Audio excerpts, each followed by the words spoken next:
1948. We will understand with the objective, with the PCI, Pharmacy Council of India, the various state councils and joint state council. We'll start firstly with the objective. क्या circumstances थे जिनकी वजह से जो है pharmacy act की जरूरत हमें पड़ी. स्टार्ट करते हैं हम ये जानने से कि क्या पर्पस था इसके पीछे. Firstly, there is no control on the practices of profession of pharmacy. The person who is having no knowledge and having no education from pharmacy background, from pharmaceutical chemistry, pharmacology, were engaged in compounding, mixing and dispensing of medicine kind of practices. To control such practices, the Pharmacy Bill was firstly passed in the year 1947.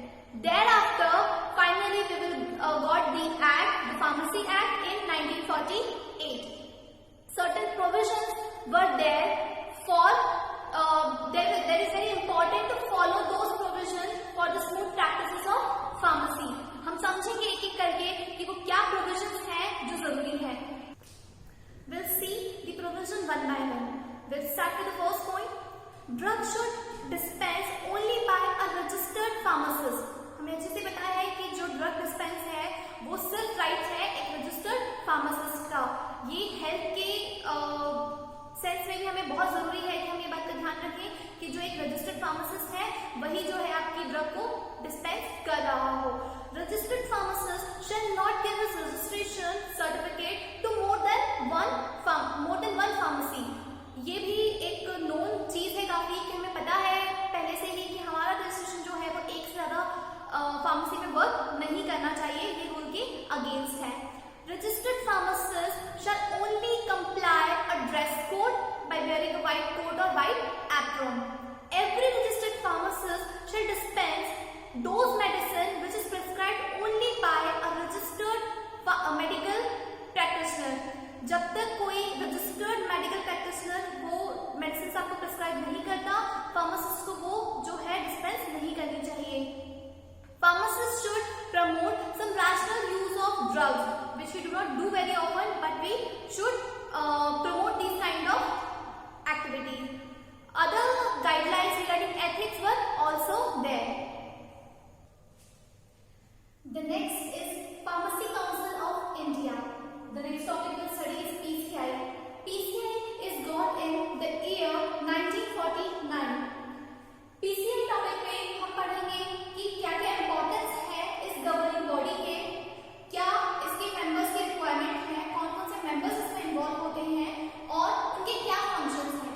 ये सारी चीजें हम अभी देखते हैं. Constitution of Pharmacy Council of India. The Pharmacy Council of India is constituted with three types of members. The first one is the ex officio members, the second is the elected members, and third is the nominated members. To know which members are the part of ex officio committee, we can see here that the first is the Director General of Medical and Health Services. The second is the Drug Controller General of India, and third is the Director Central Drugs Laboratory. ये तीन members जो हैं constitute करके आपके ex officio members की जो list है उसे कंप्लीट करते हैं. The second category is elected members. For the elected members, we have another 6 members elected by the University Grant Commission from among the teaching staff of the universities or the colleges affiliated thereto which grant a degree or diploma in pharmacy. Out of these, there shall be at least one teacher in each of the subject like pharmaceutical chemistry, pharmacy, pharmacology and pharmacognosy. The second is one of the member elected by the Medical Council of India from among its members.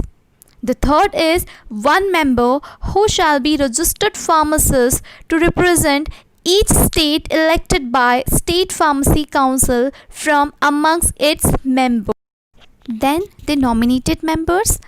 Again, the 6 members nominated firstly by the central government, including at least 4 persons possessing degree or diploma in the pharmacy and engaged in the pharmacy practices or pharmaceutical chemistry.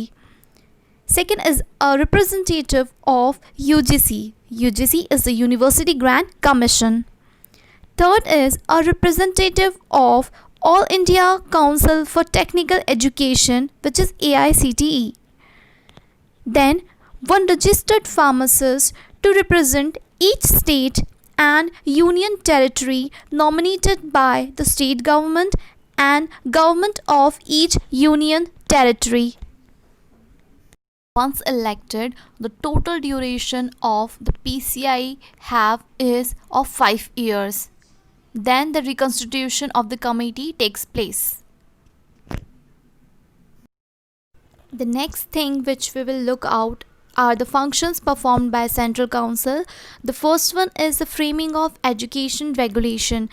PCI जो है इन सब बातों में involve रहती है ताकि उन्हें ये पता रहे कि मिनिमम क्वालिफ़िकेशन जो एडमिशन के लिए है वो क्या है, ड्यूरेशन ऑफ कोर्स जो उन्होंने बताया है, जो ट्रेनिंग पीरियड्स उन्होंने बताए हैं, इक्विपमेंट फैसिलिटी से रिलेटेड जो भी उन्होंने चीज़ें बताई हैं वो मिनिमम रिक्वायरमेंट फॉलो हो रही है या नहीं. The second point is approved courses of study and examination.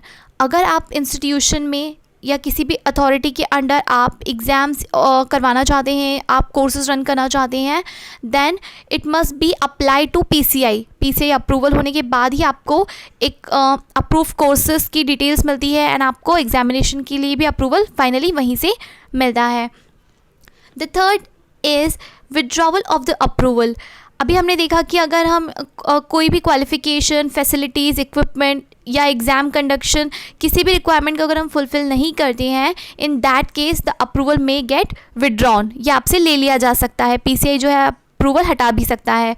Approval of foreign qualification. This is very well understood that authority outside India to be an approve qualification for the purpose of qualifying for registration under this act. आपको just इस act के अंदर registration करवाना है and then will consider as legal.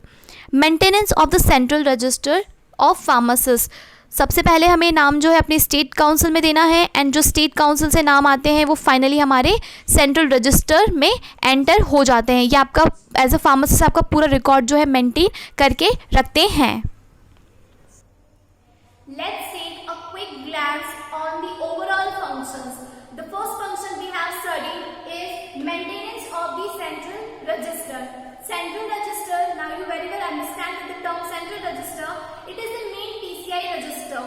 अगर आपने as a pharmacist खुद को state council के साथ register किया है, then you will get a registration number, a state council pharmacist registration number.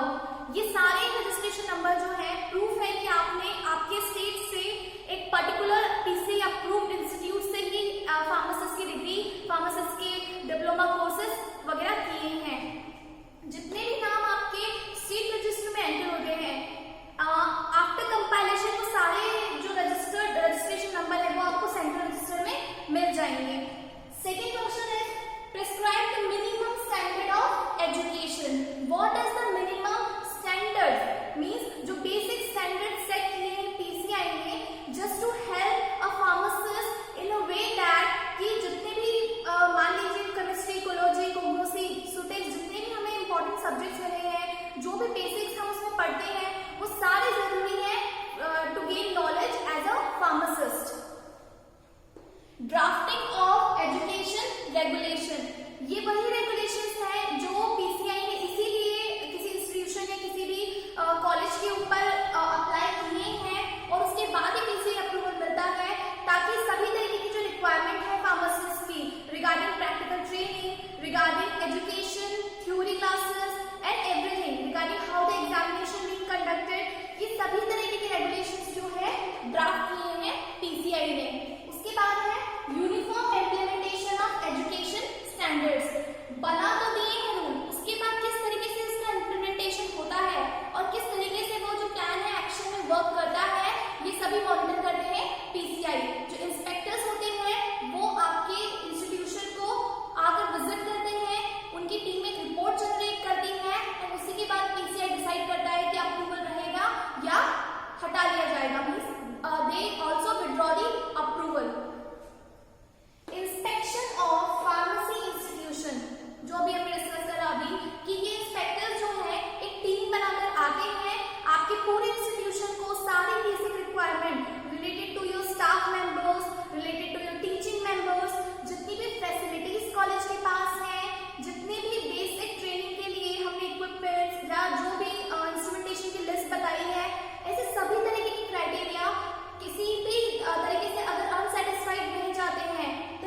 करते हैं।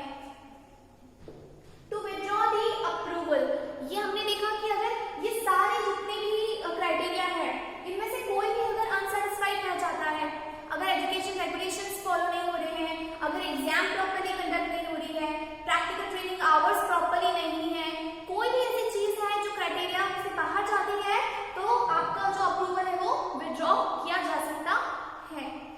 उसके बाद है approval of the foreign qualification. कुछ इंस्टीट्यूशन ऐसे हैं जहां पर कुछ पर्टिकुलर पार्ट जो है वो फॉरेन क्वालिफिकेशन से रिलेटेड है, आपको उसके लिए पीसीआई से अप्रूवल की जरूरत पड़ती है। पीसीआई के नॉर्म्स फॉलो करने पड़ते हैं जो हमारे डिप्लोमा, हमारे डिग्री कोर्सेज, हमारे पीजी कोर्सेज उनसे थोड़े से डिफरेंट होते हैं। इसकी पूरी एक अलग रिकॉर्ड क्रिएट होती है। वो सारी चीजें जो है आप एक बार पीसीआई से अप्रूव करवा लीजिए एंड देन आफ्टर आप उस पर काम कर सकते हैं। ये सारे फंक्शंस जो हैं बहुत इंपॉर्टेंट है और इसी की वजह से जो है आपको पीसीआई अप्रूवल मिल सकता है या विथड्रॉ किया जा सकता है। The PCI is not completed yet. We will continue the further studies in the next video.